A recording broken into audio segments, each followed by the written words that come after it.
Can you hear me now? Yeah, I can hear you now, brother. Can you hear me? I can hear you loud and clear, man. Kick ass, man. Hey, thanks for meeting with me. And yeah, I think we can just do an introduction today. How's that sound?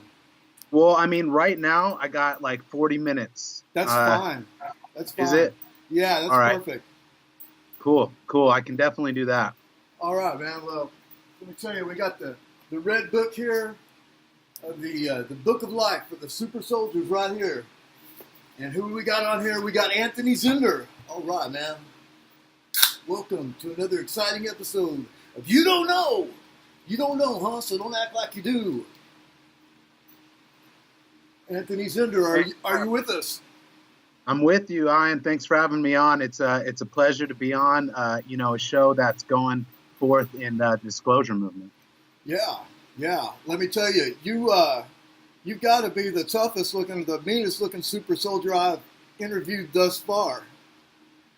I don't know if that's a compliment or not, because I'm actually a nice guy, but my life, in my life, I've had to obviously been trained, to be able to tap into those energies, and I can get pretty ferocious if I need to. So, I'll bet.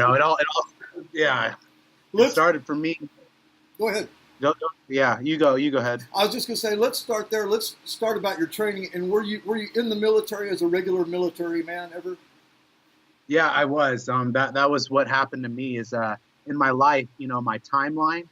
As a little child, my grandfather, he actually was an engineer, and he was working in propulsion systems and lasers, and he was working on a lot of secret things that he worked on the Star Wars weapon system, and so he was working on all the secret stuff, like that couldn't be talked about, and that was where, yeah, that's where it actually started with my family, because he was very involved in making weapon systems and propulsion systems. So when I was 6 years old, I pretty much found out that I was taken to actually an underground base in Texas. Yeah. Actually, yeah, it was a dumb in Texas, and I actually remember having the dream of a hand coming and taking me out of my window when I was 6 years old.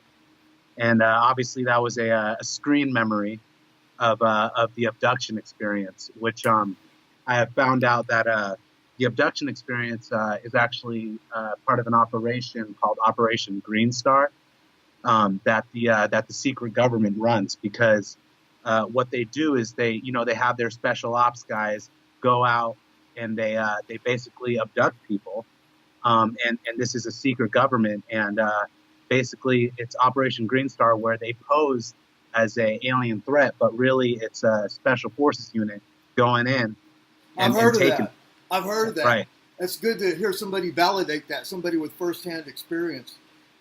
And I Yeah. interviewed Kevin Trimmel yesterday, and I mean the other day, and I understand he's somewhat of a protege of yours. You know Kevin Trimmel. Yeah. We're definitely know each other, and have served on missions and have recalls together. Wow. And yeah, we could definitely get into that some other time, but Okay. it's all part of the experience of recalling other people that you've been involved with in the secret space program. Yeah. So that's happening, and he's among with others. I have many other recalls with other people that I'm coming into contact with, that I have remember doing missions with, that I remember the missions quite well. Any names we may have heard of, if you can broach that subject? Right now, I'll keep that. For the introduction, I'll just keep that at bay, because we can get into that later, because that would involve me going into mission recalls. So, but I'll just continue my timeline right now, because I just when I was 6 was when I first got taken to the underground base in Texas, where that's where most people that are involved in my labs, they get taken around 2, 4, and 6. And so they'll get taken to an underground base, and I personally got taken to an underground base, and that's where they started putting the implants in, and all the alien technology, like the predatory pathological artificial intelligence. That's the black. Yeah, that's the black goo. Wow, I love the subject of the black goo. I'm really glad to hear somebody make that connection. I didn't know that. Yeah. For super soldiers, that's what they do. They take little kids and they take them to underground bases and they inject them with black goo, which is also called PPAI. And that's part of the, that's part of what being a super soldier is. And they put the implants in you. And so at 6 years old, that's when they started doing it to me. And so they would take me and then return me back, to my life. And then obviously I would live out my regular life, which I was really talented. I was I was the lead in the school play, and I was always like getting first and everything. And so that was happening in my life. And I periodically throughout my life, I would wake up with bloody noses, and I found out later that those were actually abduction experiences as well, where where they take you, they tweak you, they tweak whatever they need to do with whatever's going on with what they're putting inside of you, and then they put you back, and there was a lot of times from like 8 to 12 where I would wake up with bloody noses, and those were times where they were taking me and doing their adjustments. Man. And so, but this was all basically to groom me, for when I became 16, because that was when my SSP Black Ops career would begin. And basically, there were things in my life, people brought into my life. I don't know if you've heard of the movie Adjustment Bureau. Yeah. But if you're a my lab, there are usually there's an operation behind your being a my lab where there are things put into your life to guide you and steer you certain ways.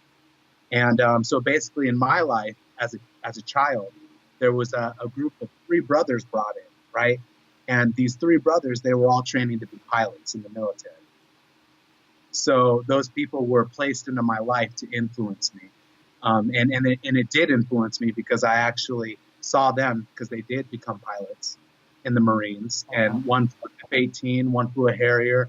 And I saw them in their dress blues and stuff, and I was extremely influenced. And then I ended up actually joining the Marines when I became 18. All right, so that's a positive influence. Do you think they put any negative influence, like any bullies or anything challenging?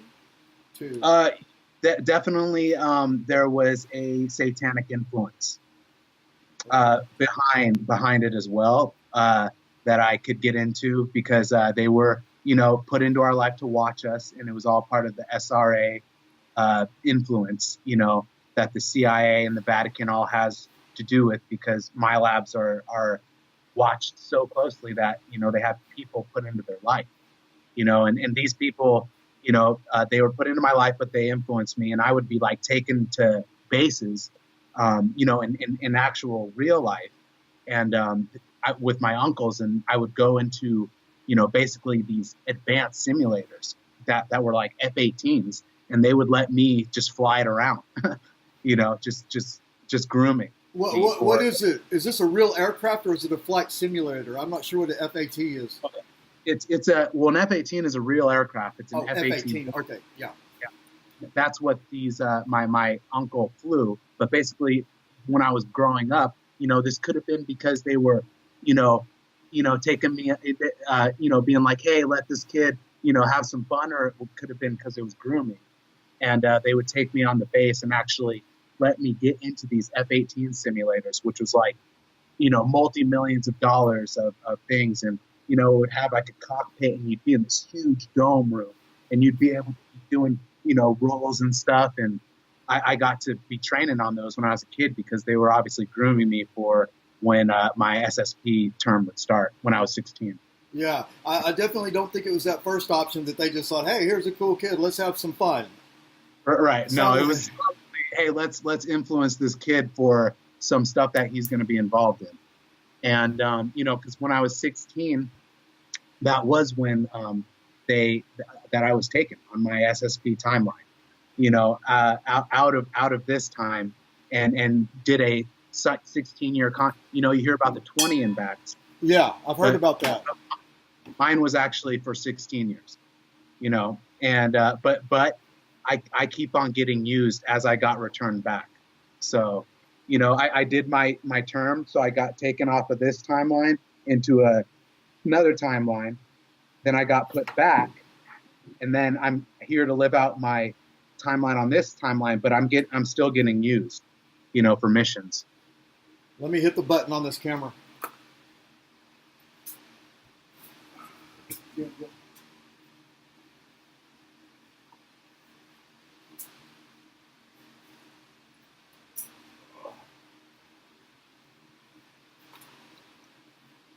All right, well, that's some of the cool and glamorous stuff. Was there any, and you mentioned the SRA, was there any type of the trauma-based mind control? Yeah, my life is still heavily based around trauma-based mind control because I do get watched 24/7, by a gang stalking team, and obviously at a younger age, this wasn't apparent to me, but this has always been around in my life is the trauma-based mind control, which they shoot you with energetic weapons, to just keep you, because you're involved in something sensitive and they want to mind control you so you can't speak out about it. And basically, in my whole life, I've been targeted with energetic weapons, and basically what we've been involved in has been kept underneath wraps by the people we're involved with, like all of the family we got brought into has a heavy satanic influence behind it. Right. So what do they think about this interview that you're doing right now, do you think? If they were aware, they don't know the full truth, but they do know that me and my mother and my family are very involved in something very secret. Yeah.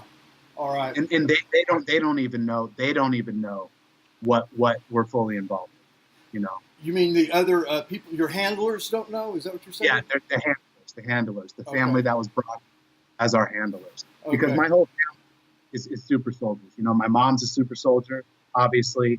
My aunts are super soldiers. They all get attacked as well. We're all having to deal with this MK Ultra mind control. And that's what we've been having to deal with. So that's tragic. And you mentioned these dumb bases, these deep underground military bases, and you've heard of Bill Cooper, right?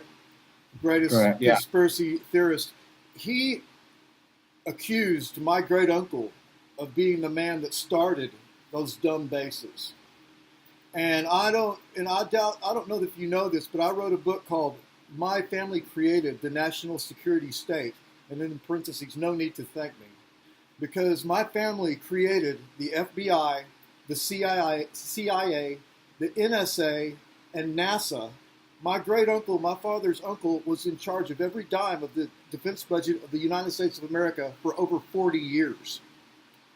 So he was a very powerful man, and no one's ever refuted this because it's not even a secret.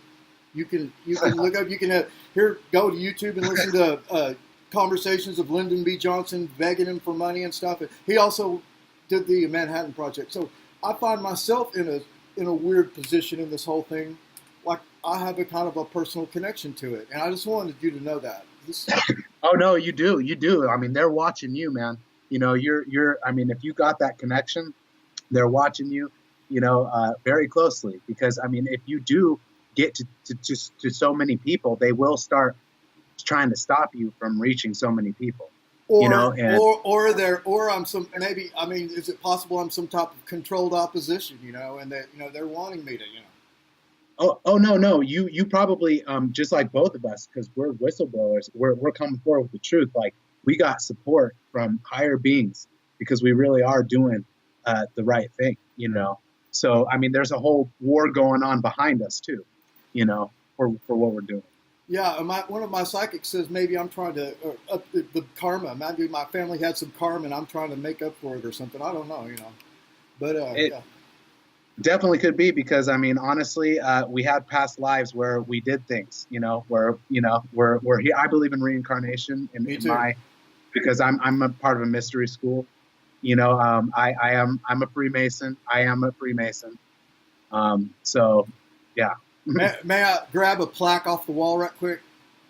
Yeah, go ahead. Yeah.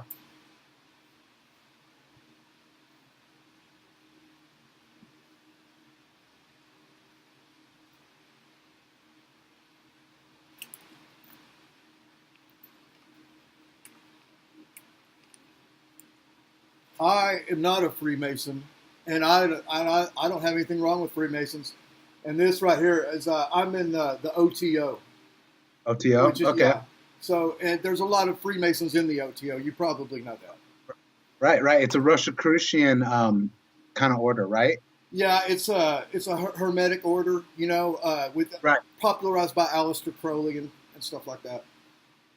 Yeah, no, I'm totally into studying the Hermetic, alchemy and all that stuff. I wrote a book about it and all the different temples, and sections of the temples and what they teach in each section of, Yeah. about psychic development and all that stuff. So I go into that in my book. Tell me what the name of your book is, Zender. It is called the Son of the Morning.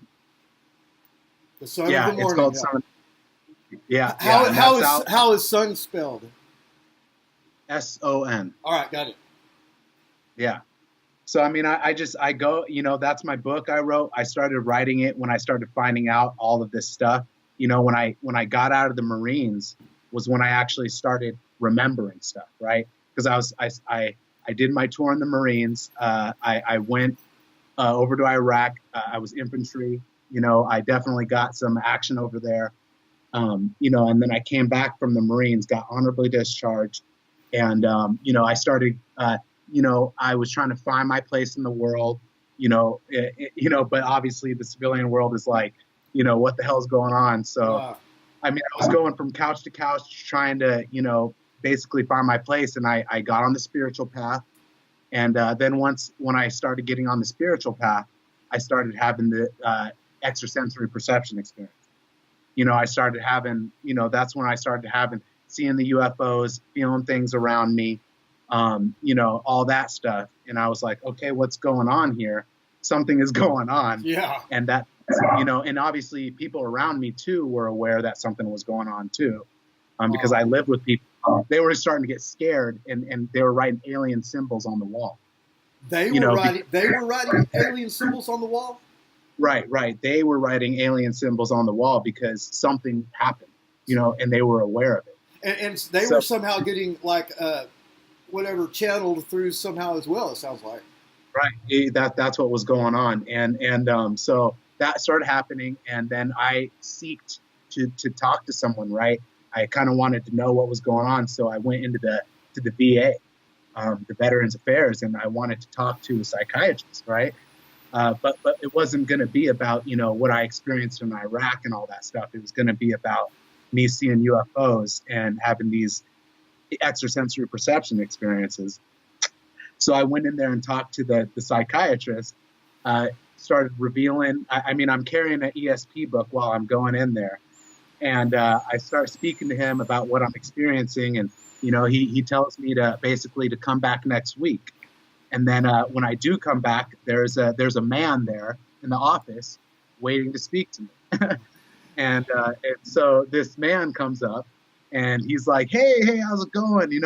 I'm such and such. I'm retired Navy. I was a commander.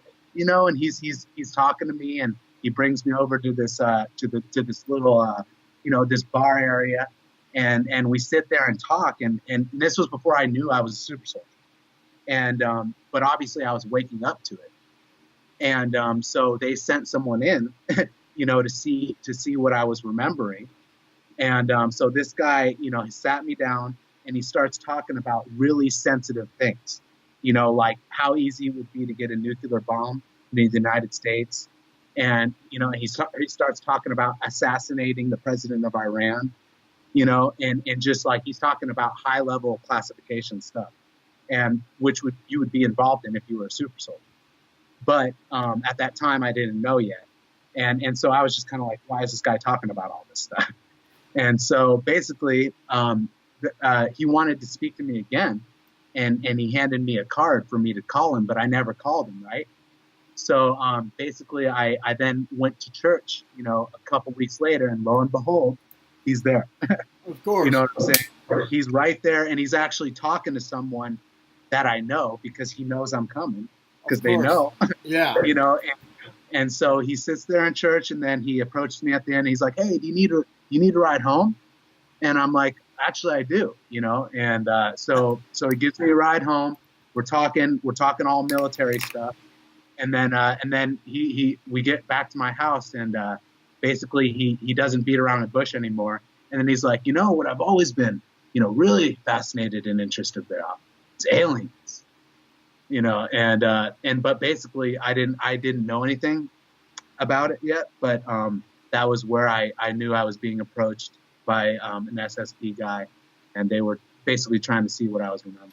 Yeah, at first it sounded like they were almost trying to set you up to be one of these patsies or one of these, lone gunmen or something, talking about all this, killing the president and nuclear bomb, to be the next Timothy McVeigh or something. Honestly, I know with what I've done in the secret space program, I've done some assassinations, and definitely in my earlier parts of my career, but I'm now involved in definitely rescues and things along that matter. But the truth is that sometimes you got to pull the trigger for Christ. Yeah, that's right. Yeah, and you said it right, too, for Christ. I actually do have a memory because I am involved in, I do remember a lot of these operators that I'm involved with, because I am working as a super soldier with like Delta Force. And I remember memories of me talking to these operators and literally them telling me that I had to pull the trigger for Christ. Yeah, there's some heavy symbolism there. Yeah, it is. And if you're operating at that level, and something's got to be done, something's got to be done. And I know I've been involved in those kind of things, but I know that there are still super soldiers that carry out assassinations, but I'm not one of them. Right, yeah. Oh, fascinating. Yeah, and so the whole religious aspect of it, that's a big, whether it's real or not. And I've come to find out that a lot of that stuff is real. That's a whole different programming in itself, Oh yeah, big time. It's that's what they use super soldiers for. Basically, I know. Just to tell you about here, I'll just end it right here. I'm going to tell you about one of the recent missions I was on. All right. Because I am constantly in missions, and just one of them was I was actually infiltrated as a exorcist into the Vatican.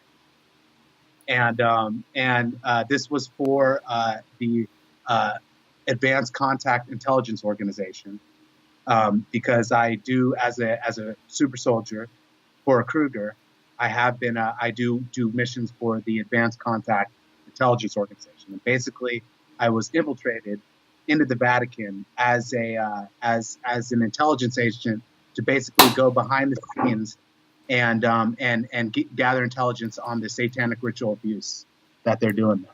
Wow! And so were you disguised as a priest, as a Catholic priest? It was as an exorcist. As an exorcist. And you can actually see it.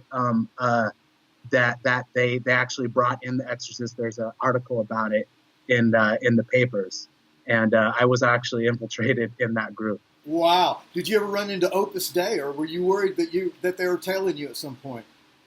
They're obviously, all the secret societies are all involved, but obviously they didn't know of my identity, because I have been on missions where my identity was blown, my cover was blown, and I had to run away and things like that. But, the mission that I remember being infiltrated in the Vatican, seeing this SRA stuff, there was some high level supernatural shit going on, demonic shit, demonic shit.